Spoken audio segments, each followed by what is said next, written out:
تو غیر مسلم جو اللہ کو مانتے ہیں ان کا اللہ سے اتنا ریلیشن بھی نہیں ہے جو دو بھائیوں کا آپس میں ہوتا ہے, باپ بیٹے کا آپس میں ہوتا ہے, آپ کے کسی ریلیٹو کا آپس میں ہوتا ہے. اس لیے اسلام اس ریلیشن کو ریلیشن نہیں مانتا. اسلام کہتا ہے وہ والا ریلیشن چاہیے جو اللہ بتاتا ہے پیغمبروں کے ذریعے. اس لیے پیغمبروں پر ایمان بھی ضروری ہے. اگر ہم پیغمبروں پر ایمان نہیں لاتے نا, محمد صلی اللہ علیہ وسلم پر, موسیٰ علیہ السلام پر, عیسیٰ علیہ السلام پر, پیغمبروں پر اگر ہم ایمان نہیں رکھتے تو اس کا مطلب ہم اللہ کو, خدا کو تو مانتے ہیں, لیکن خدا بندوں سے کیا چاہتا ہے, کن چیزوں کو خدا پسند کرتا ہے, کن چیزوں کو خدا پسند نہیں کرتا, وہ تو بھائی ہمیں پیغمبروں سے پتہ چلتا ہے. اگر پیغمبروں کو بیچ میں ہم نے نکال دیا تو پھر اللہ پر ایمان لانے کا کوئی فائدہ نہیں ہے, تو کوئی فائدہ ہی نہیں ہے. اس لیے اللہ پر ایمان میں دوسری چیز جو سب سے بڑی ہے وہ کیا ہے, پیغمبروں پر ایمان. کیونکہ پیغمبروں نے ہمیں اللہ کی کتابیں دی, پیغمبروں نے ہمیں اللہ کے احکامات دیے ہیں. اس لیے پیغمبر کے کو سچا ہونا بھی اللہ نے ثابت کیا ہے. اب پیغمبر پر ایمان بھی ضروری ہے نا. میں نے بتایا جو چیز ضروری ہوتی ہے وہ انتہائی آسان ہوتی ہے. کیا خیال ہے بھائی؟ آکسیجن ضروری, اس کا حصول انتہائی آسان. پانی اس کے بعد ضروری, اس کا حصول انتہائی آسان. کھانا اس کے بعد ضروری, اس کا حصول انتہائی آسان. کوئی زیادہ راکٹ سائنس کی ضرورت نہیں ہے اس میں. تو ایسے ہی نبیوں پر ایمان بھی چونکہ بہت زیادہ ضروری ہے, اس لیے اللہ نے نبیوں کی زندگی کو ایسا صاف ستھرا بنایا, ان کی سیرت کو اتنا پاکیزہ بنایا, ان کی تعلیمات کو اتنا اٹریکٹیو بنایا ہے کہ ان کی تعلیمات اور ان کے مذہب کو دیکھتے ہی انسان اس پر ایمان لے آتا ہے, اگر اس کے دل میں ضد اور ہٹ دھر بھی نہ ہو. تو اس لیے دو راستے اللہ نے بتائے, ایک گمراہی کا راستہ اور ایک ہدایت کا راستہ. اب ہدایت کا راستہ کیا ہے؟ اللہ پر ایمان. پھر اللہ اور بندوں کے درمیان ریلیشن کا کام کرتے ہیں انبیاء, پیغمبر. تو دوسرے نمبر پر کس پر ایمان؟ پیغمبر پر ایمان. یہاں تک تو الحمدللہ ہم سب کو ہدایت حاصل ہے. آپ جتنے یہاں مجھے سننے کے لیے آئے ہیں سب ایک خدا پر یقین رکھتے ہیں, ایسا ہی ہے نا؟ اس کے بعد ہم سب جتنی ہماری بہنیں یہاں بیٹھی ہیں, جتنے اسٹوڈنٹس یہاں بیٹھے ہیں, ہم سب سید الانبیاء محمد صلی اللہ علیہ وسلم کو لاسٹ میسنجر آف گاڈ سمجھتے ہیں. اس میں تو کوئی شک نہیں ہے نا. آگے مسئلہ ہو رہا ہے, میسنجر آف گاڈ جو بات کہتے ہیں وہاں ہم مسئلہ کرتے ہیں, قرآن جو باتیں کرتا ہے وہاں ہم عمل میں کمزور ہوتے ہیں. قرآن نے جو ہمیں احکامات دیے ہیں, ہدایت کا تیسرا درجہ یہ ہے کہ ان احکامات کو فالو کیا جائے. میں سب سے پہلا حکم عقیدہ توحید, ہمیں اللہ کے ساتھ کسی کو شریک نہیں کرنا, صرف یا اللہ مدد. سمجھ میں آیا کہ نہیں آیا؟ یا اللہ مدد کے علاوہ کوئی نعرہ ایکسیپٹیبل نہیں ہے, قابل قبول نہیں ہے. دوسرے نمبر پر اللہ نے اپنے ریلیشن کو مضبوط کرنے کے لیے نماز قائم کرنے کا حکم دیا. یہاں جتنے لوگ بیٹھے عزم کریں ہم پابندی سے 5 نمازیں فرض ادا کریں گے, کبھی بھی کسی صورت میں نماز کو اپنے وقت سے ضائع نہیں ہونے دیں گے.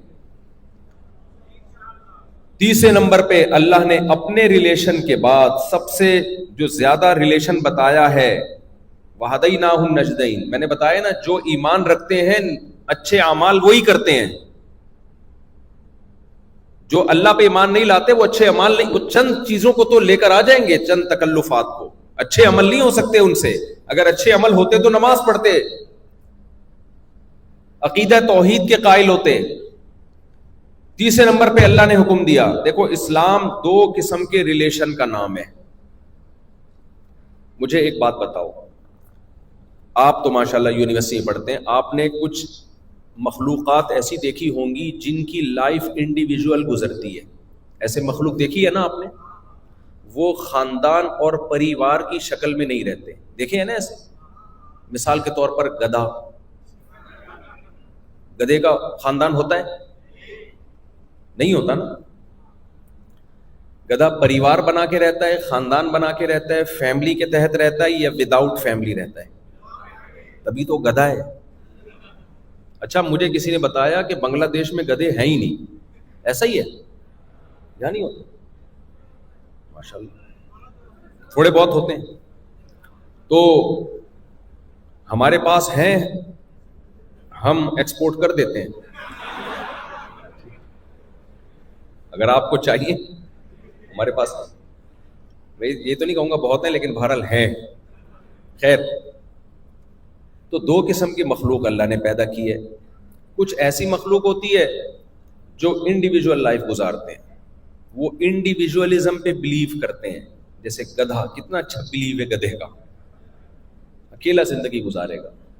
اس کا گدھی کے ساتھ بس ایک فزیکل ریلیشن ہوتا ہے, اور کوئی فیملی, پریوار, خاندان, باپ دادا, چاچا, نانا, پھپھو, خالہ, بھتیجا, بھانجا, ایسا کوئی سسٹم کم از کم میری نالج میں گدھے گھوڑوں کا بولو نہیں ہے. لیکن کچھ جانور ہم دیکھتے ہیں, جانوروں میں ہی وہ فیملی کی صورت میں رہتے ہیں, وہ ایک جوائنٹ کمیونٹی کی صورت میں رہتے ہیں. چیونٹیوں کو دیکھ لیں آپ, کبوتر کو دیکھ لیں آپ, پیر بنا کے رہتے ہیں وہ. تو کون سی لائف زیادہ بہتر ہے دیکھنے میں, اٹریکٹ کون سی لائف زیادہ کرتی ہے؟ Family life. اس لیے اسلام نے انسانوں کے لیے جس لائف کی سلیکشن کی وہ گدھے گھوڑوں والی لائف نہیں, اسلام نے انسانوں کے لیے جس لائف کو سلیکٹ کیا وہ فیملی والی لائف ہے. اب یہ بات ہم لے کے پوری دنیا میں گھوم رہے ہیں, پوری دنیا کو سمجھا رہے ہیں, لیکن لوگ کہتے ہیں سائنس میں تو ایسا کچھ بھی نہیں لکھا ہوا, سائنس میں تو ایسا کچھ بھی نہیں لکھا ہوا. بھائی, جو باتیں بالکل واضح ہوتی ہیں اس کو سائنس میں لکھنے کی ضرورت, 2 اور 2 4. اگر سائنس میں نہیں بھی لکھا ہوا ہوتا تو بھی 2 اور 2 4 ہی ہوتے وہ, بلکہ لکھا ہی اس لیے کہ 2 اور 2 کو کیلکولیٹ کر کے دیکھا تو 4 جواب آ رہا, تو انہوں نے لکھ لیا. تو انسان فیملی کی شکل میں رہتا ہے. اگر یہ بات سائنس میں نہیں لکھی ہوئی ہے تو میری طرف سے آپ اب لکھ لیں, یہ تو کامن سینس کی بات ہے. اب مجھے ایک بات بتاؤ, نیچر کا کوئی آلٹرنیٹ ہوتا ہے؟ سائنس کی وجہ سے, سائنسی تھیوری یا نظریات کی وجہ سے نیچر چینج ہو سکتی ہے؟ کبھی بھی چینج نہیں ہو سکتی. انسان کی جو نیچر ہے وہ انڈیویجولزم نہیں ہے کہ انفرادی زندگی گزارے. انسان کو جیسے پینے کے لیے پانی چاہیے اور سانس لینے کے لیے آکسیجن چاہیے, ایسے ہی انسان کو صحت مند لائف گزارنے کے لیے ریلیشن چاہیے. جنگل میں تھوڑی پیدا ہوئے ہیں اکیلے بڑے ہو جائیں گے ہم. اور ریلیشن کی 2 قسمیں ہیں. پھر ایک ریلیشن وہ ہوتا ہے جو گاڈ یعنی خدا اور اللہ کی طرف سے سلیکٹڈ ہوتا ہے, جس کو بلڈ ریلیشن کہا جاتا ہے. وہ ریلیشن میں نے اور آپ نے نہیں بنایا ہوتا, وہ ہماری مرضی کے بغیر کس نے بنایا ہے؟ اللہ نے بنایا ہے. اور ایک ریلیشن وہ ہوتا ہے جو میرے اور آپ کا سلیکٹڈ, ہم خود اس ریلیشن کو سلیکٹ کرتے ہیں. جیسے آپ نے جمشید کو اپنا دوست بنا لیا, غفار کو اپنا فرینڈ بنا لیا, یہ ریلیشن کون سا ہے؟ سلیکٹڈ. سمجھ میں آ رہی بات کہ نہیں آ رہی؟ پھر اس ریلیشن جس میں آپ سلیکٹ کرتے ہیں ریلیشن, اس کی بھی 2 قسمیں. ایک وہ ریلیشن ہے جو آپ نے سلیکٹ کیا اور اللہ نے اس کو آپ کی سلیکشن کی وجہ سے بلڈ ریلیشن قرار دے دیا, اس کو مان لیا کہ یہ بھی آج سے کیا ہے. ابھی تک آپ کو میں نے 100 نمبر دیے تھے, فل ان دا بلینکس کی وجہ سے 1 نمبر کٹ گیا آپ کا. دوبارہ سے آسان الفاظ میں سمجھاتا ہوں. ایک تو یہ بات, ریلیشن کے بغیر آپ زندہ نہیں رہ سکتے, رہو گے تو ڈپریشن میں جاؤ گے. تبھی آپ دیکھ لو انگریزوں میں, غیر مسلموں میں ریلیشن ختم, تو ریلیشن کا آلٹرنیٹ انہوں نے کیا نکالا؟ انسانوں سے ریلیشن ختم ہوا تو انسانوں کے ریلیشن کا آلٹرنیٹ کتے نکال لیے انہوں نے. انگریز بھی اکیلا زندگی نہیں گزارتا, اس نے ماں کو گھر سے نکالا, باپ کو گھر سے نکالا, بیوی کو سوسائٹی سے نکالا. تو ریلیشن تو انہی سے بنتا ہے. جب یہ سب ریلیشن ختم ہو گئے, مادہ پرستی آئی تو فرینڈشپ بھی گئی, کیونکہ دوست بھی دوست پہ خرچ نہیں کرتا. تو نتیجہ کیا نکلا؟ کیا وداؤٹ ریلیشن زندگی گزارنا شروع کی انہوں نے؟ نہ, مجبوراً ان کو کتوں کا سہارا لینا پڑا. کاش یہ بات آپ کی سمجھ میں آ جائے. مجبوراً کس کا سہارا لینا پڑا ان کو؟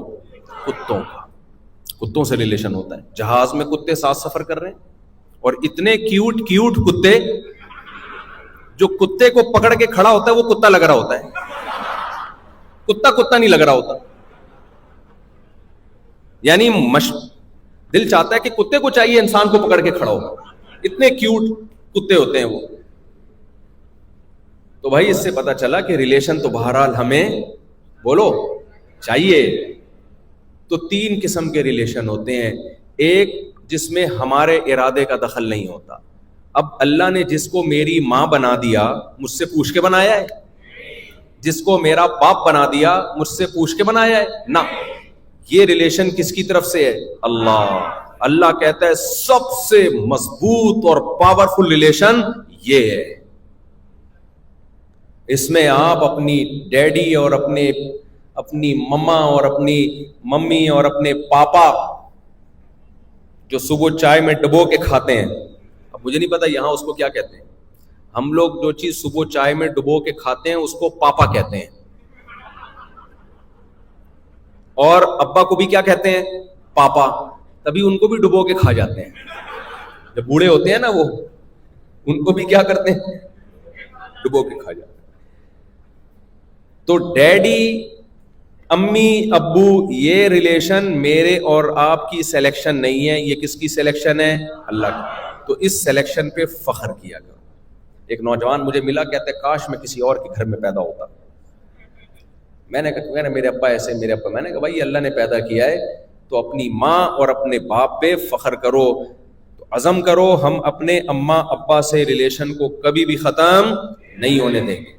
اور اللہ کی نظر میں اللہ کے بعد سب سے بڑا ریلیشن یہ. پھر بہن بھائی کا ریلیشن, یہ بھی ہماری سلیکشن نہیں ہے. یہ کس کی سلیکشن ہے؟ اللہ نے جس کو آپ کا بھائی بنا دیا, اللہ نے بنا دیا. جیسا میسا ہو آپ کو گزارا چلانا ہے اس کے ساتھ. آج یہ فیملی سسٹم تباہ اسی وجہ سے ہو رہا ہے. بھائی بھائی کو نہیں پوچھتا, بھائی بہن کو نہیں پوچھتا, بہن بھائی کو نہیں پوچھتی. سب اپنے اپنے موبائل لے کے اپنے اپنے کمروں میں گھسیں گے. شام کو کوئی سلام, جیسے پہلے ہمارے کلچر میں تھا, سوسائٹی میں تھا, بچہ جاب سے آیا پہلے ابا کو سلام کرے گا, اماں سے آشیرواد لے گا, اس کے بعد بھائی, بڑے بھائی جان, چھوٹے بھائی جان, سسٹر سے جا کے خیریت. نہ آیا اور کمرے میں گھس کے موبائل نکال کے شروع. کھانے بھی چوہے کو دیکھا کیسے کھاتے ہیں کھانا, ادھر سے لے کے بھاگا اور بل میں گھسا. آج کالج سے, یونیورسٹی سے جب لڑکا گھر آتا ہے, کچن میں گیا, لے کے اپنے کمرے میں گھس کے کنڈی لگا کے بیٹھ کے کھا رہا ہے کھانا. وہی کام کر رہے ہو جو بھائی جو کون کرتا ہے؟ چوہے کرتے ہیں. تو اچھا کام تھوڑی ہے. تو ریلیشن کی تو ایسی کی تیسی ہو گئی. دوسرا ریلیشن وہ ہوتا ہے اسی طرح خالہ, چچا, یہ ریلیشن اللہ کے بنائے ہوئے ہیں. نبی صلی اللہ علیہ وسلم نے فرمایا الخالۃ بمنزلۃ الام, خالہ بھی دوسرے درجے میں حدیث کا مفہوم ہے ماں کی طرح ہی ہے.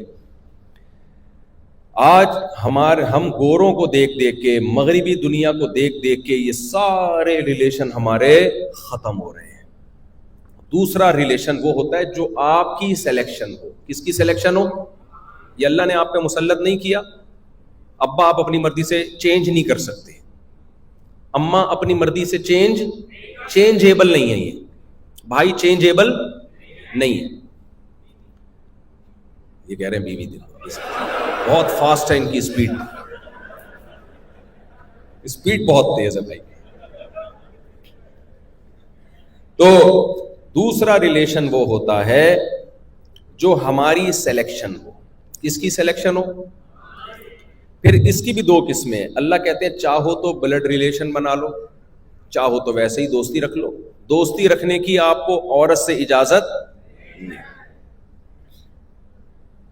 اس کو صرف بیوی بنا سکتے ہو, اس کے علاوہ کچھ بھی نہیں بنا سکتے بس. تو دوست سے ریلیشن, پڑوسی سے ریلیشن. آپ نے کسی کے پڑوس میں گھر لے لیا تو وہ آپ کا پڑوسی بن گیا, اس سے بھی آپ کا ریلیشن قائم ہو گیا کہ نہیں ہو گیا. آفس میں آپ کا کوئی کولیگ ہے, اس سے بھی ایک ریلیشن ہے. آپ جہاز میں, ٹرین میں, بس میں سفر کر رہے ہیں, آپ کے ساتھ کوئی بیٹھا ہوا ہے, اس سے بھی آپ کا ریلیشن. اللہ نے فرمایا والجار ذی القربى والجار الجنوب والصاحب بالجنب وابن السبیل, کسی سے کسی بھی قسم کا تمہارا ریلیشن ہو تو اس سے تم نے اچھا سلوک کرنا ہے، چاہے تھوڑی دیر کا ریلیشن ہو. قرآن میں ایک ایک کا اللہ نے تذکرہ کیا ہے. اور ایک ریلیشن وہ ہوتا ہے، اچھا یہ آپ کے بلڈ ریلیشن نہیں بن جاتے کہ جہاز میں آپ کے ساتھ کوئی غفار بھائی آ کے بیٹھے، اچھی گپ شپ ہو رہی ہے اور سنائیں سب سیٹ چل رہا ہے، آپ وہاں جا رہے ہیں تو میں وہاں جا رہا ہوں، میں بھی وہاں جا رہا ہوں وغیرہ وغیرہ. یہ نہیں ہوگا کہ اب وراثت اس کو ملے گی آپ کی کیونکہ آپ کی بہت اچھی دوستی تھی اس سے، نہ، وراثت صرف بلڈ ریلیشن میں جاتی ہے.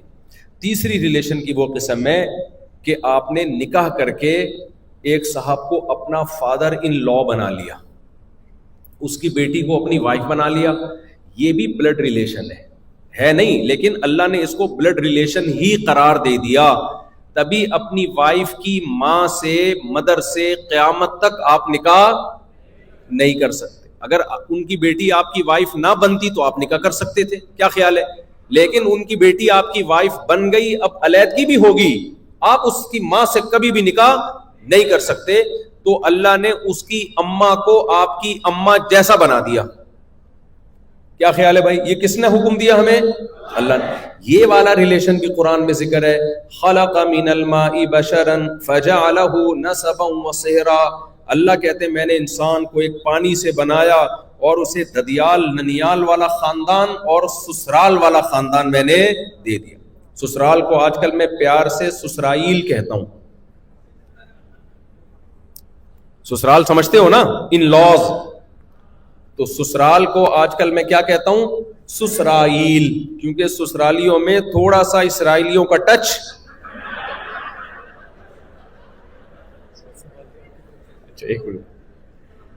سسرالیوں میں تھوڑا سا اسرائیلیوں کا ٹچ آتا ہے ٹینشن دینے کے لحاظ سے.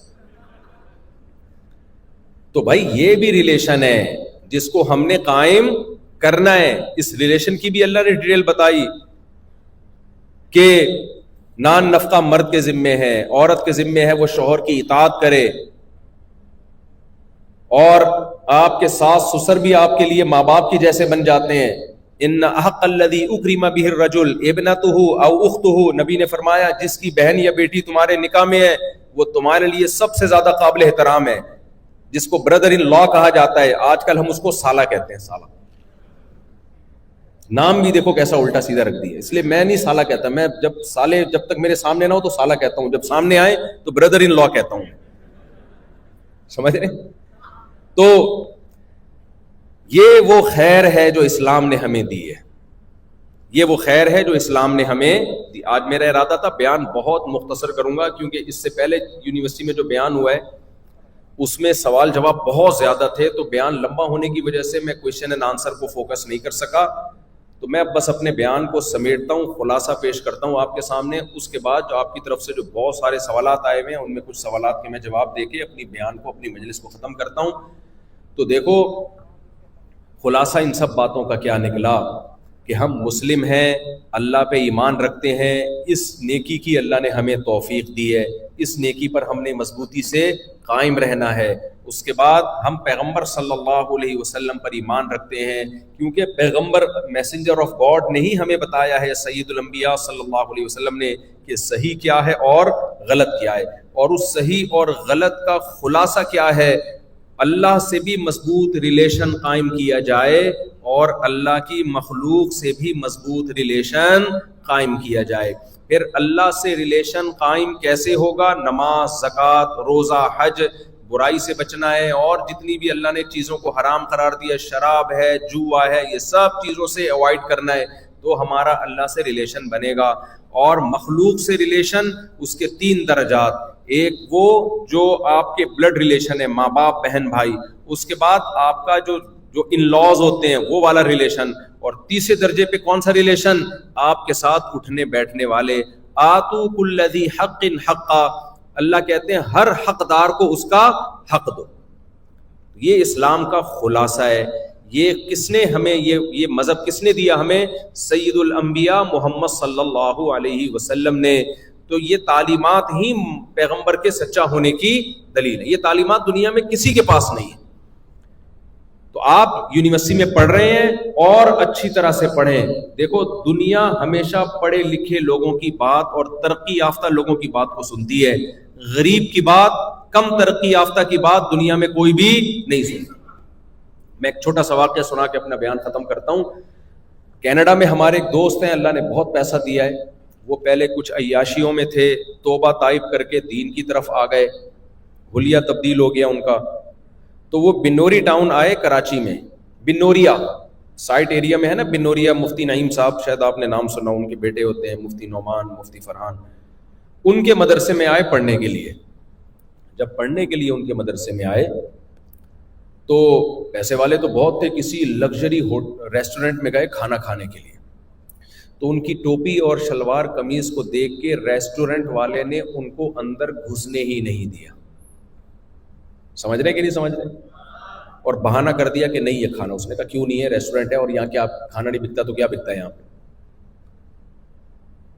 تو بعد میں ان کو آ کے کسی نے بتایا کہ آپ کا اسٹیٹس یہ نہیں ہے کہ آپ اس مہنگے ہوٹل میں بیٹھ کے کھانا کھائیں, کیونکہ آپ تو مولانا ٹائپ کے آدمی لگ رہے ہیں. تو پھر کہتے ہیں میں نے سب سے پہلے انگلش بولنا شروع کی, ٹش فش. پھر کہتے ہیں میں نے اپنا بینک کا کارڈ دکھایا, وہ کارڈ بھی ہر ایک کے پاس نہیں ہوتا. پھر کہتے ہیں میں نے اپنا پاسپورٹ دکھایا کینیڈین. اس کے بعد مینیجر صاحب آئے ہیں ملاقات کے سلسلے میں. سمجھ رہے کہ نہیں سمجھ رہے؟ میں نہیں کہہ رہا کہ آپ کینیڈین پاسپورٹ رکھیں, آپ بنگلہ دیش کا پاسپورٹ ہی رکھیں, مسلمانوں کا کنٹری ہے. یہاں مجھے اسلام کی بہاریں بہت ماشاءاللہ بہت زیادہ نظر آ رہی ہیں. تو لیکن جب آپ کا اسٹیٹس اونچا ہوگا تو دنیا آپ کی بات سنے گی. اور اسٹیٹس آپ کا اونچا یا تو ایجوکیشن سے ہوتا ہے یا روکھڑے سے ہوتا ہے. روکھڑا سمجھتے ہیں, ٹکا. اس لیے تجارت کو اور ایجوکیشن کو فوکس کریں. چند لوگوں کے لیے عالم بننا ضروری ہے. قرآن نے حکم دیا ہے کہ کچھ لوگ عالم بنے. وہ الحمدللہ یہاں مدرسے بہت آباد ہیں. میں نے مدرسہ دیکھا 10,000 طلبہ, تو وہ اپنی زندگیاں انہوں نے وقف کر دی دین کے علم کے لیے. آپ یونیورسٹی میں پڑھ رہے ہیں تو آپ اسلام کا حکم سمجھ کے اس ایجوکیشن کو فوکس کریں کہ ہم نے تعلیم میں آگے نہیں بلکہ بہت آگے جانا ہے. سمجھتے ہو کہ نہیں سمجھتے؟ اسلام کو عزت دلانے کے لیے ضروری ہے کہ مسلمان کی عزت ہو, اور مسلمان کی عزت کے لیے ضروری ہے کہ بزنس مسلم کے پاس ہو, اچھا بزنس ہو. دوسروں سے چھیننا کچھ نہیں ہے, خود آگے بڑھنا ہے. یہ نہیں ہے کہ آپ کے قریب میں ستار کی دودھ کی دکان ہے تو اس کو بند کروا کے اپنی دکان کھول لی. کہ مفتی صاحب نے کہا تھا بزنس میں ترقی کرنی ہے, اس کو بھی کرنے دو بھائی. نہ کسی غیر مسلم سے بزنس چھیننا ہے نہ کسی مسلم سے. سب انسانوں کے بنیادی حقوق میں برابر ہیں. آپ نے آگے جانا ہے تو ایجوکیشن میں بھی آگے جانا ہے. مسلمان بہت پیچھے تعلیم میں, اس وجہ سے مار کھا رہا ہے. اور مذہب کو بھی نہیں چھوڑنا آپ نے. ہمارے بعض طلبہ تعلیم میں آگے جاتے ہیں تو ایجوکیشن وہاں سے لے رہے ہیں, نظریات بھی انہی کے لینا شروع کر دیتے ہیں. بھائی نہیں, تہذیب اسلام کی ہوگی, تعلیم جہاں سے ملے لے لو. سمجھتے ہو کہ نہیں سمجھتے؟ تو اللہ تعالی ہم سب کو ان سب باتوں پہ عمل کی توفیق عطا فرمائے. ایک بار پھر آپ لوگوں کا شکریہ, آپ نے مجھے بنگلہ دیش میں بلایا, اپنی یونیورسٹی میں بیان کرنے دیا. یونیورسٹی کی جو انتظامیہ ہے, مینجمنٹ ہے, اس کا بہت شکر گزار ہوں. آپ لوگوں کا بھی اتنی دیر آپ نے بیٹھ کے بات سنی, حالانکہ بیچ میں 4 شادیوں کی بات بھی نہیں آئی, پھر بھی آپ نے سن لی اتنی دیر میں. جو کویشچن اینڈ آنسر ہے وہ ذرا دے دیں. میرے موبائل میں بھیج دیے سوال. اچھا بھائی, آپ اگر پڑھتے چلے جائیں.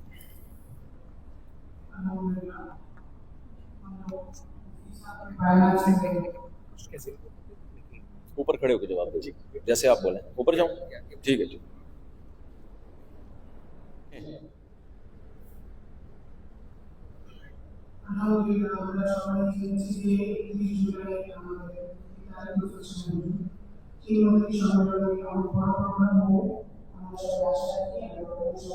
سوالات تو کہاں ہیں؟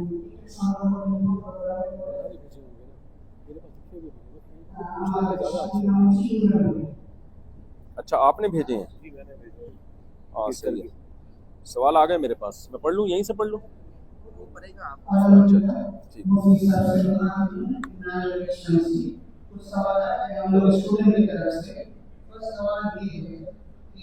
لوگ یونیورسٹی میں پڑھتے ہیں تو ہم لوگ یونیورسٹی میں جو پڑھتے ہیں اس میں ہم لوگ کیا طرح کے مشاغل آتے ہیں, کیسے ہم لوگ عمل کر سکتے ہیں اور قرآن کی مشاغل کیسے یہاں پہ کر سکتے ہیں, اس کی طرح روشنی کرنا. بھائی یونیورسٹی میں پڑھتے ہو تو وہ پڑھتی بھی تو اسی یونیورسٹی میں ہے نا. یہ کہہ رہے ہیں میں یونیورسٹی میں پڑھتا ہوں اور میرے تو ابھی وسائل نہیں ہیں تو میں کیسے شادی کر سکتا ہوں, تو جس سے کرنی ہے وہ بھی تو اسی یونیورسٹی میں پڑھتی ہے. تو ویسے جب ڈیٹس لگ رہی ہیں, ملاقاتیں ہو رہی ہیں, تو بہتر نہیں ہے نکاح کے رشتے میں اس کو تبدیل کر لو؟ کیا خیال ہے وہ؟ اتنا آسان. باقی بات یہ کہ جب باہر ملکوں میں ہم دیکھتے ہیں نا, یورپ میں, امریکہ میں, لڑکے پڑھنے کے لیے جاتے ہیں, پاکستان سے بھی, انڈیا سے بھی, افغانستان سے بھی, بنگلہ دیش سے بھی, تو وہ دن میں پڑھائی کر رہے ہوتے ہیں, رات کو جاب کر رہے ہوتے ہیں. سمجھتے ہیں؟ تو جب سر پہ پڑتی ہے نا, سب راہیں نکل آتی ہیں. تو اگر آپ کے دل میں نکاح کی اہمیت ہوگی, برائی سے بچنے کی اہمیت ہوگی, تو آپ دن میں پڑھیں گے اور شام کو کوئی بزنس کریں گے آپ. اور اللہ نے قرآن میں کہا ہے کہ میں نے, حدیث میں آتا ہے کہ 3 آدمیوں کی مدد اللہ نے اپنے ذمے لازم لے لی ہے. ان 3 میں ایک وہ ہے جو نکاح کرنا چاہتا ہے, شادی کرنا چاہتا ہے تاکہ اپنے آپ کو برائی سے بچائے. تو جب آپ نکاح کی نیت سے روزگار تلاش کریں گے, سائڈ بزنس کریں گے, تو انشاءاللہ اللہ کی مدد ہوگی. اور اگر بیٹھے بیٹھے باتیں کرتے رہیں گے تو میرے علم میں ایسے 40 45 سال 50 سال کے لوگ ہیں جو اب تک باتیں کر رہے ہیں.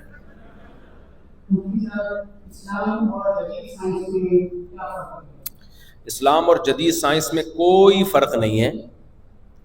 اسلام سائنس کے اگینسٹ نہیں ہے, یہ پہلی بات دماغ میں بٹھائیں. اسلام میں کوئی ایک تھیوری, کوئی ایک آئیڈیالوجی, کوئی ایک نظریہ ایسا نہیں ہے جو سائنس سے ٹکراتا ہو. اسلام میں 2 اور 2 کتنے ہوتے ہیں؟ 4. سائنس کے جو ماہر ریاضیات ہیں وہ کیا کہتے ہیں؟ 2 اور 2 کتنے ہوتے ہیں؟ قرآن کہتا ہے وَالشَّمْسُ تَجْرِي لِمُسْتَقَرٍّ لَهَا, سورج ایک ٹھکانے پر چلتا چلا جا رہا ہے. سائنس کیا کہتی ہے؟ چل رہا ہے یا رکا ہوا ہے؟ چل رہا ہے. اللہ قرآن میں کہتے ہیں کُلٌّ فِي فَلَكٍ يَسْبَحُونَ, سورہ یاسین میں, جتنے بھی ستارے سیارے ایک دائرے میں تیر رہے ہیں. حالانکہ اس وقت تو تیرتا ہوا کوئی نہیں دیکھ رہا تھا. جدید سائنس کیا کہتی ہے؟ رکے ہوئے ہیں یا تیر رہے ہیں؟ اور قرآن نے سوئمنگ کا لفظ استعمال کیا ہے, سوئمنگ, کیونکہ جب کوئی تیرتا ہے نا اسموتھلی, تو ایسے ہی اسموتھلی چلے جا رہے ہیں, کوئی اسپیڈ بریکر نہیں آتا. زمین چل رہی ہے, راستے میں کوئی اسپیڈ بریکر آ جاتا, تھوڑا سا ہلتی, تو ہم کہاں پہنچ چکے ہوتے آپ سوچو. قرآن کہتا ہے وَجَعَلْنَا مِنَ الْمَاءِ كُلَّ شَيْءٍ حَيٍّ, ہم نے ہر زندہ چیز کو پانی سے پیدا کیا ہے. آج سائنسدان جہاں بھی زندگی تلاش کرتے ہیں پہلے پانی تلاش کرتے ہیں. کیا خیال ہے بھائی؟ تو یہ تھیوری سائنس سے ٹکرا رہی ہے یا جدید سائنس نے اس کو ثابت کیا ہے؟ قرآن کہتا ہے اولم یر الذین کفروا ان السماوات والارض کانتا رتقا ففتقناہما, کیا کافر یہ دیکھتے نہیں ہے کہ زمین آسمان ملے ہوئے تھے, ہم نے ان کو پھاڑ کے جدا کر دیا. سائنسدان کیا کہتے ہیں؟ پہلے یہ ملے ہوئے تھے یا نہیں ملے ہوئے تھے؟ ملے ہوئے تھے بھائی, تو ملے ہوئے تھے پہلے. اللہ فرماتے ہیں وَالسَّمَاءَ بَنَيْنَاهَا بِأَيْدٍ وَإِنَّا لَمُوسِعُونَ, ہم نے آسمانوں کو بنایا اور ہم اس میں وسعت دے رہے, پھیلا رہے ہیں. سائنسدان کیا کہتے ہیں؟ کائنات رکی ہوئی ہے, سکڑ رہی ہے یا پھیل رہی ہے؟ کون سی ایسی چیز ہے بھائی جو جدید سائنس کے خلاف ہو؟ ہاں, کچھ چیزیں سائنس بنا کے پیش کی جاتی ہیں, وہ سائنس ہوتی نہیں. اللہ کہتے ہیں میں نے آدم کو مٹی سے بنایا, بندر سے کوئی وجود میں نہیں آیا, ڈائریکٹ مٹی سے بنایا ہے. اس بارے میں سائنس خاموش ہے, کیونکہ جب بن رہے تھے ہم دیکھ تھوڑی رہے تھے. لہذا اب مختلف تھیوریز آ رہی ہیں, نظریات آ رہے ہیں, کوئی کہہ رہا ہے ایسے بنا, کوئی کہہ رہا ہے ایسے بنا, ان میں کوئی بھی چیز ثابت شدہ نہیں ہے. سمجھتے ہو کہ نہیں سمجھتے؟ ڈاروین کی جو اصل تھیوری تھی وہ یہ نہیں تھی کہ خدا موجود نہیں ہے. بلکہ اس کی تھیوری یہ تھی کہ اگر یہ فرض کر لیا جائے کہ کوئی بنانے والا نہیں ہے تو میں بھی اس طرح سے بنی ہوگی, ہو سکتا ہے پھر اس طرح سے ہم وجود میں آئے ہوں. وہ یہ نہیں ہے کہ خدا نہیں ہے. سمجھتے ہو کہ نہیں سمجھتے؟ تو سائنس سے ثابت ہو, ہوائی فائرنگ نہ ہو, سائنس سے ثابت شدہ کوئی نظریہ قرآن کے اگینسٹ نہیں ہے.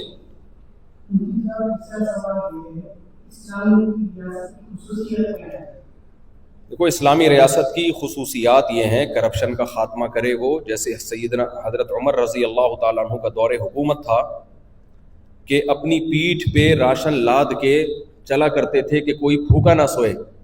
اسلامی ریاست کا حاکم وہ لوگوں کا خیال کرتا ہے, وہ لوگوں کی کو ترجیح دیتا ہے, وہ لوگوں کے ساتھ برابر کے معاملات رکھتا ہے, اس میں اقربا پروری رشتہ داری کی بیس پہ کسی کو آگے لانا کسی کو پیچھے لانا یہ سب نہیں ہوتا. وہ اس بات کا خیال کرتا ہے کہ توحید کا نظام نافذ ہو, تمام لوگوں کو اپنے مذہب کی آزادی ہو.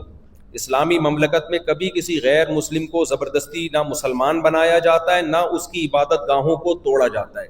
دیکھو ہندوستان میں 1000 سال مسلمانوں نے حکومت کی ہے کہ نہیں کی ہے, جس میں بنگلہ دیش بھی تھا, جس میں پاکستان بھی تھا, جس میں برما بھی تھا, اور انڈیا تو تھا ہی. تو آج بھی ہمیں ہندوؤں کے مندر ہندوستان میں نظر آتے ہیں, 1000 سال پرانے, 500 سال پرانے ہیں کہ نہیں. تو مسلم حکمرانوں نے, اسلامی حکومتوں نے کبھی ان کو نہیں چھیڑا, نہ چرچوں کو توڑا ہے. تو ہر شخص کو مذہبی آزادی, یہ بھی اسلامی حکومت کا ایک خاصہ ہے. لیکن اسلام سپیریئر ہوگا اس حکومت میں, اسلام کیا ہوگا؟ سپیریئر ہوگا. اس کی تو امن قائم ہوگا. بہت ساری بیسک خصوصیات ہیں جو کسی بھی اسلامی حکومت میں ہونا ضروری. عقیدہ توحید ہوگا, مسلمانوں کو مزاروں پہ جانے کی اجازت نہیں ہوگی اسلامی حکومت میں. غیر مسلم جائیں, وہ قبروں کے سامنے سجدہ کریں, بتوں کے سامنے سجدہ کریں, ان کا مسئلہ ہے. کوئی مسلمان جائے گا تو واجب الچماٹ ہوگا. ایک ہوتا ہے واجب القتل, ایک ہوتا ہے واجب التعزیر, ایک ہوتا ہے واجب الچماٹ. مسلمان کو پر آپ نہ چماٹ لگانا شروع کر دینا کسی کو. حکومت جو اسلامی حکومت ہوگی وہ سب سے پہلے توحید کو نافذ کرے گی, نماز کے نظام کو نافذ کرے گی, پردے کے نظام کو نافذ کرے گی, زنا کو اللیگل قرار دے گی, شراب کو اللیگل قرار دے گی. تو یہ ساری خصوصیات ہیں.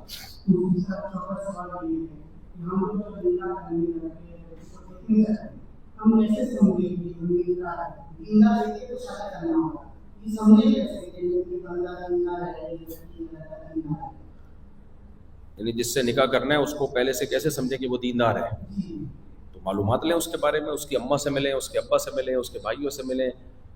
ویسے تو بڑے نیک بنے ہوئے ہیں, سب مل ملا کے فیصلہ کر رہے ہوتے ہیں کہ ہے کیا ہے.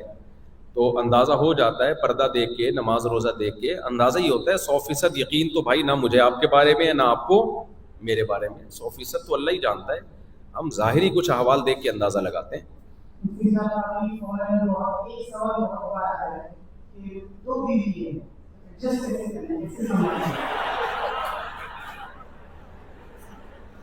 دو بیوی ہے, ایڈجسٹ کیسے کریں؟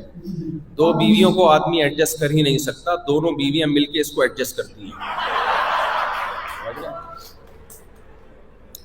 آپ کا کام ہے تیسری تلاش کریں بس. جی ہاں,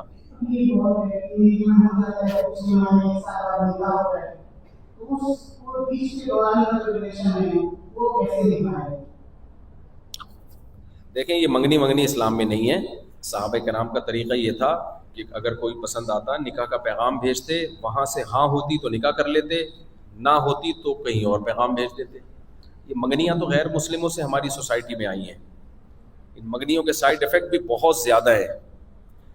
نکاح سے پہلے ہی تعلقات خراب ہو جاتے ہیں. اس نے کوئی جملہ بول دیا تو دل پہ لے گئے, پھر آپ نے کچھ بول دیا اس کو دل پہ لے گئی, یہی چلتا رہتا ہے. نہ تعلیم کے, نہ مذہب کے, نہ دین کے, نہ دنیا کے, سب برباد ہو جاتا ہے.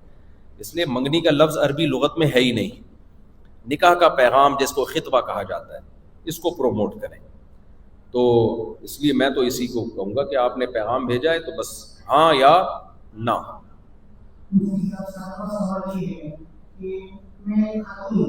آپ خاتون ہیں؟ اچھا اچھا, مذاق کر رہے ہو. جی جی جی جی مسلمہ خاتون کے لیے وہ کیا علم حاصل کرنے کون سا ایسا ہے وہ ہے؟ دیکھیں کچھ شعبے تو ایسے ہیں جس میں خواتین کو ایجوکیشن، جیسے میڈیکل سائنس ہے، اس میں تو خواتین ڈاکٹرز کی بہت زیادہ ضرورت ہے. تو اب یہ تو خواتین خود فیصلہ کریں نا، اور اپنے علماء سے، اپنے علاقے کے علماء سے مشورہ لیں، کیونکہ وہ آپ کی نیڈ کو زیادہ سمجھتے ہیں. میں نے تو ایک مثال دے دی میڈیکل سائنس میں. ڈینٹسٹ میں خواتین کی کمی ہے، مرد لوگ جو خواتین ہیں وہ بھی ڈینٹسٹ مردوں سے علاج کروا رہی ہوتی ہیں، اور گائنی کی تو لیڈی ڈاکٹر ہی ہوگی، اس میں تو میل کا ہونا حیا کے خلاف ہے، شریعت کی تعلیمات کے خلاف ہے. تو اور بہت سارے شعبے ہیں، جنرل فزیشین بھی اگر خواتین ہوں تو بہت سارے شعبے ہیں جن میں خواتین ہی تعلیم حاصل کر سکتی ہیں، یعنی ان کے لیے، خواتین کے لیے وہی ضروری ہے. آپ سوال یہ ہے، یہ بہت ابھی سوال آ رہا ہے کہ بہت سوچا ہے کہ میں آپ سے بات سن کے لگ رہا ہے کہ آپ کو مان سکیں گے، اس کے تعلق کو ماننا اور اس کا تعلق آپ سے کرنا چاہیے، اس میں آپ دیکھو میں نے ابھی بیعت کا سلسلہ شروع نہیں کیا ہے، جب شروع کروں گا تو پھر اناؤنسمنٹ ہو جائے گی. پھر بنگلہ دیش سے آپ یا تو پاکستان آ جائیے گا یا میں پاکستان سے بنگلہ دیش آ جاؤں گا، بیٹھیں گے مل جل کے. لیکن پھر جو جس کو پیر و مرشد بنایا جاتا ہے نا، وہ جس کو واجب الچماٹ سمجھتا ہے اس کو چماٹ بھی لگا دیتا ہے. سمجھ رہے ہیں؟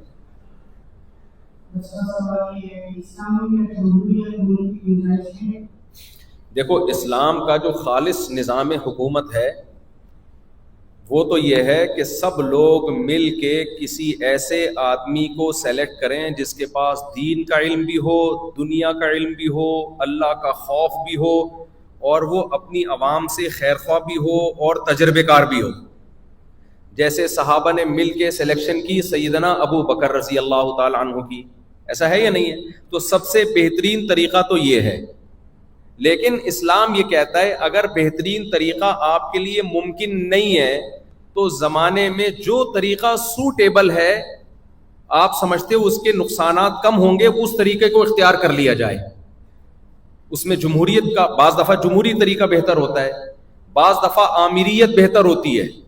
بعض ملک ایسے ہیں جہاں آمیریت سمجھتے ہیں، یعنی کوئی ایک ڈنڈے کے زور پہ کوئی آ کے مسلط ہو گیا لیکن اس نے ملک کا نظام ٹھیک کر دیا، حالانکہ وہ غیر آئینی طریقے سے آیا تھا، لیکن جب آ گیا تو ملک کا نظام اس نے ٹھیک کر دیا. اور بعض دفعہ ایسے ہوتا ہے جمہوری طریقے سے کوئی شخص آیا اور اس نے ملک کا نظام، جیسے طیب اردگان جمہوری طریقے سے آیا نا ترکی میں، لیکن جب سے آیا ترکی اسلامائزیشن کی طرف جانا شروع ہو گیا ہے. لیکن بعض ممالک ایسے ہیں. تو اس لیے اسلام کہتا ہے آم کھانے سے مطلب رکھو، پیڑ گننے سے مطلب مت رکھو. آم کھانے سے مطلب رکھو.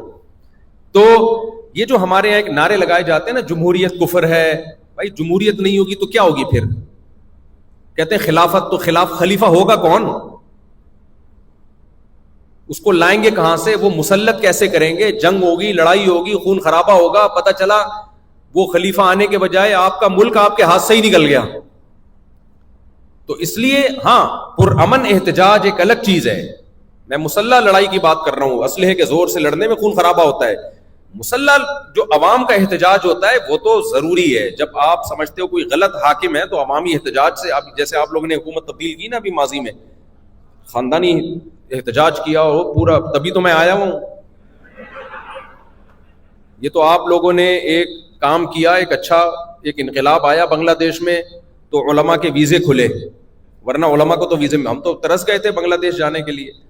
تو کوئی ایک مخصوص طریقہ اسلام میں نہیں ہے. جو گراؤنڈ ریئلٹی سے جو طریقہ میچ کر رہا ہو، سوٹیبل ہو، اسباب کی دنیا میں ہوائی باتیں نہ ہو کہ مجھے خواب آیا ہے، میرے خون سے انقلاب آ رہا ہے. ابے خواب کسی کو 4 شادیوں کے، میں نے بہت لوگوں کو دیکھے خواب آئے ہیں. خواب نہیں آیا، یہ مجھے حضرت جی نے بشارت دی ہے کہ تم یہ کرو تو یوں ہو جائے گا. نا نا نا نا. تو جو سوٹیبل طریقہ ہو، آپ سمجھتے ہو کہ یہ افیکٹ کرے گا سوسائٹی پہ، تو اس میں جو سوٹیبل طریقہ ہو وہ طریقہ اسلام کہتے ہیں اختیار کرو. تو نہ جمہوریت کفر ہے، نہ آمیریت کفر ہے. بعض ملکوں میں جمہوریت کے فائدے ہیں، بعض ملکوں میں آمیریت کے فائدے ہیں. تو اب آپ کے ملک میں آپ بہتر جانو، یہاں کے علماء. نارملی تو جمہوریت ہی بہتر ہے اس زمانے میں، کیونکہ وہ خلیفے گئے مارکیٹ سے، شارٹ ہو گئے. اب آپ سمجھتے ہو خلافت آئے گی تو خلافت آنے سے کوئی ڈکٹیٹر مسلط ہو کے آپ کو پتہ نہیں کس کی بھینٹ چڑھا دے. جمہوریت میں کم از کم یہ ہوتا ہے غلط کام کرنے سے پہلے بھی پوچھتا ہے وہ, اور لوگوں کے سامنے جواب دہ ہوتا ہے. آپ اس کے خلاف احتجاج کر سکتے ہو, سڑکوں پہ آ سکتے ہو, اسمبلی میں اس کے خلاف آواز اٹھا سکتے ہو. تو آمریت میں یہ سب کچھ نہیں ہوتا. چلیں جی.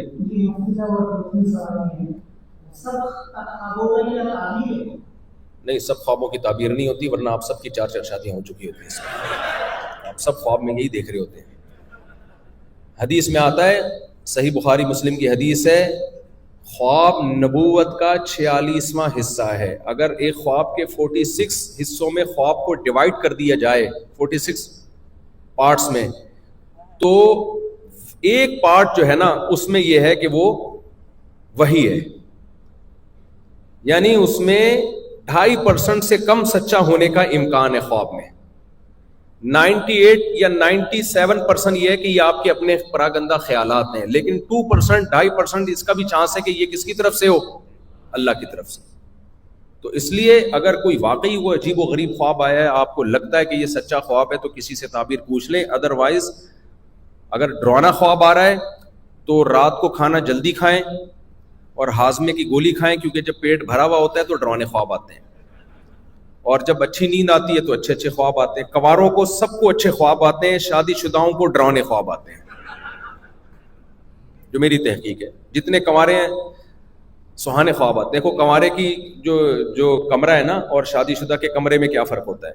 جب آپ کنوارے تھے تو آپ کے کمرے میں فلمی ہیروئنس کی تصویریں ہوتی ہیں, خوبصورت میگزین پڑے ہوئے ہوتے ہیں, مختلف قسم کے پرفیومز آپ کو نظر آ رہے ہوتے ہیں, اور یہ سامنے والی وال کی ریڈ کلر کی وال, یہ والی وال وائٹ کلر کی, یہ بلیو کلر کی. کمرہ بھی بڑا رنگین سا ہوتا ہے آپ کا. جب آپ کی شادی ہو جاتی ہے تو تھوڑے دنوں میں پرفیوم کے بجائے آپ کے پاس آتا ہے بنفشہ شہتوت. سمجھ رہے ہو؟ آپ کو نہیں پتا بنفشہ شہتوت گلے کو ٹھیک کرتا ہے, وہ گلے کے لیے. معجون استو خدوس, یہ پرانا نزلہ نکالتی ہے. یہ کیا نکالتی ہے؟ پرانا نزلہ. اور جو میگزین ہوتے ہیں ان کی جگہ کتاب ہوتی ہے موت کا منظر. تو شادی شدہ کو ڈرانے خواب آتے ہیں اور کنوارے کو اچھے خواب آتے ہیں. اس لیے خوابوں کو زیادہ لفٹ نہ کرایا کریں آپ.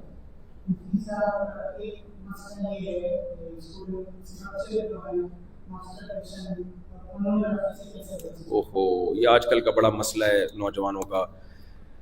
سب سے پہلی بات تو یہ جلدی نکاح کریں اور اس میں اللہ پہ اعتماد اور توکل کریں. جتنا دیر سے آپ نکاح کرو گے, شادی کرو گے, اخلاقی برائیاں اتنی زیادہ پیدا ہوں گی, اور بعض دفعہ زیادہ تاخیر کرنے سے پھر شادی کے بعد بھی یہ برائیاں نہیں چھوٹتی ہیں.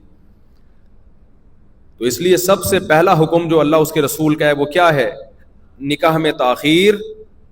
بولے نا, پھر وہ دوسرا نمبر بھی کٹ گیا. 100 نمبر جو دیے تھے نا فل ان دا بلینکس کے, اس میں سے 98 رہ گئے, اب 98 رہ گئے. تو نکاح میں تاخیر نہ کریں. دوسری بات یہ, تبلیغ میں وقت لگائیں. جب انسان کچھ وقت برائی سے دور رہتا ہے تو دور رہنے کی عادت پڑ جاتی ہے. تبلیغ میں 4 مہینے کے لیے نکل جائیں, 3 دن کے لیے نکل جائیں, جتنا دن تبلیغ میں رہیں گے بچے رہیں گے. تیسری بات, کسی واقعی اللہ والے شیخ سے, جاہل پیر مارکیٹ میں بہت چل رہے ہیں, کوئی واقعی نیک اللہ والے بزرگ ہوں ان سے بھی رابطہ قائم کریں, ان سے اصلاحی تعلق قائم کریں. چوتھی بات, کسی سائیکولوجسٹ یا سائیکولوجسٹ کو بھی بتائیں. یہ نفسیاتی بیماری ہے, دماغی بیماری ہے, بہت دفعہ ڈاکٹر بھی اس کا علاج کر دیتے ہیں. پانچویں بات کہ جب بھی یہ جرم ہو آپ نے 2 رکعت پڑھ کے اللہ سے معافی بھی مانگنی ہے اور اپنے آپ کو کوئی سزا بھی دینی ہے. وہ سزا صدقے کی صورت میں بھی ہو سکتی ہے اور نماز نوافل کی صورت میں بھی ہو سکتی ہے, روزے کی صورت میں بھی ہو سکتی ہے کہ میں نے جب بھی یہ گناہ کیا میں اتنے روزے رکھوں گا. تو اس طرح جب آپ اپنے آپ کو سزا دیں گے, آہستہ آہستہ یہ گناہ پہلے کم ہوگا, پھر انشاءاللہ ختم ہو جائے گا.